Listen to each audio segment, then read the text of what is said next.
केंद्रीय मंत्री पशुपति पारस ने फिर हाजीपुर से लोकसभा चुनाव लड़ने का दावा किया है। पारस ने कहा कि हाजीपुर उनकी ही होगी और वही हाजीपुर से एनडीए के उम्मीदवार के तौर पर चुनाव लड़ेंगे। यही नहीं, पशुपति पारस ने बिहार में सबसे ज्यादा वोट से जीतने का दावा भी किया। पशुपति पारस ने बताया कि 28 नवंबर को हाजीपुर में भव्य तरीके से लोक जनशक्ति पार्टी का स्थापना दिवस मनाया जाएगा। बता दें कि पारस के भतीजे और लोक जनशक्ति पार्टी रामविलास के अध्यक्ष चिराग पासवान भी हाजीपुर सीट पर अपनी पार्टी की दावेदारी जताते रहे हैं। तो हाजीपुर सीट पर लगातार रार बरकरार है, क्योंकि एक तरफ दावा पशुपति पारस कर रहे हैं तो दूसरी तरफ ये दावा चिराग पासवान भी नहीं छोड़ रहे हैं। मैं ये दिखलाना चाहता हूं 28 तारीख को कि हमारी पार्टी में कोई टूट नहीं है। एक पासवान जी के समय में जितना जन सैलाब हमारे साथ था आज भी है, और हाजीपुर में जो स्थापना दिवस मनाया जाएगा, मैं समझता हूं कि भूतों ने भविष्य ऐसा आज तक हाजीपुर में किसी भी दल का रैली नहीं हुआ होगा जो 28 नवंबर को हमारी पार्टी का रैली होगा। और उसमें आपने कहा कि ना भूतो ना भविष्यति, ऐसा रैली ना हुआ ना कभी होगा, तो क्या ये लोकसभा चुनाव की तैयारी है एक तरीके से हाजीपुर में? आप उसको तैयारी समझ सकते हैं। गठबंधन के लोगों को एहसास दिलाना चाहते हैं कि लोक जनशक्ति पार्टी के साथ, राष्ट्रीय लोक जनशक्ति पार्टी के साथ पूरा बिहार और हाजीपुर की जनता। इस बार भी हाजीपुर से ही चुनाव लड़ेंगे आप? 100%। इसमें कहीं आपको कोई शंका है क्या? शंका मन में है तो शंका निकाल दीजिए। हाजीपुर से मैं लड़ूंगा और बिहार में सबसे अधिक वोट से मैं जीतूंगा।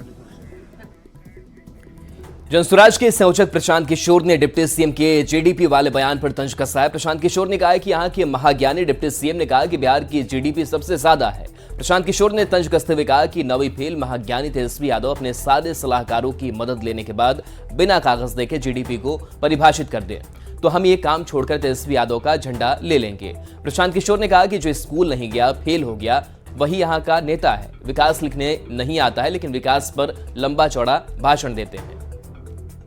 नहीं गया, फेल हुआ, सबसे पिछले बेंच पर बैठा, वही यहाँ का नेता है। अब वही बताता है कि भैया विकास हो रहा है।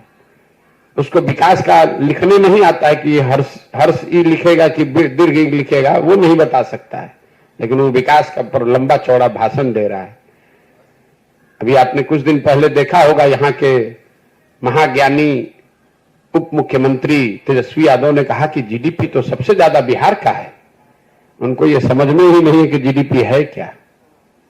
अगर बिहार का जीडीपी सबसे ज्यादा है तो 28वें नंबर पर कौन है भैया? मुख्यमंत्री कैमरे पे कह रहे हैं कि हम लोग तो देश में सबसे ज्यादा जीडीपी हम लोग का है।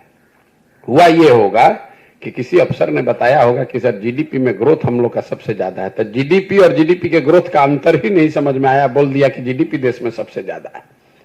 तो जब आप विद्यालय में नहीं जाते हैं, जब जीवन में पढ़े नहीं, तो यही आपका दशा होगा। जीडीपी का फुल फॉर्म अगर बिना कागज वगज देखे हुए तेजस्वी यादव लिख दें तो हम लोग मान जाएंगे कि भाई जीडीपी होता क्या। जरा खड़ा होकर बताइए जीडीपी क्या होता है, बिहार का कितना है, कम है, ज्यादा है, छोड़ दीजिए।